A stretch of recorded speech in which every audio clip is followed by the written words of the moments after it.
This is likely the version of the atom you have in your head, a central nucleus with electrons orbiting like planets on a track.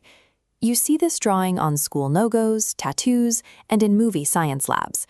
It is the model we used throughout the first part of this course. But the electron does not actually move this way. At this scale, physics shows us that the idea of a path or a trajectory no longer applies. Asking where the electron traveled between 2 points is a question without an answer.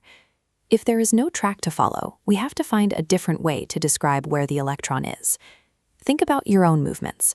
Imagine someone marked a dot on a map of your city for every place you spent a minute over the last 6 months.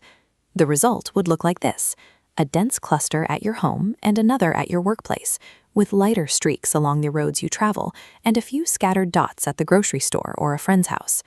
This map shows where you are likely to be found. Looking at these clusters, a person could make a reliable bet on where to look for you at any given time. This is how we locate an electron. We look for the regions where the probability of finding it is highest. Around the nucleus, the electron forms a similar map of probability, a cloud of dots rather than a single line. This cloud is called an orbital. Scientists define the orbital as the region that contains about 90% of the chances of finding the electron. These clouds take specific shapes corresponding to previous sublevels. The s orbital is a sphere. Probability is equal in all directions. The p orbitals look like dumbbells with 2 opposing lobes. 3 p orbitals point outward, like corners of a box. These shapes determine how atoms connect. They explain why water is bent or why methane forms a tripod. If the orbits we studied earlier aren't real, you might wonder if those lessons on electron shells were a waste of time. We have to separate the path from the energy. The idea of the electron traveling in a corridor is gone, but the energy levels, the stairs, remain.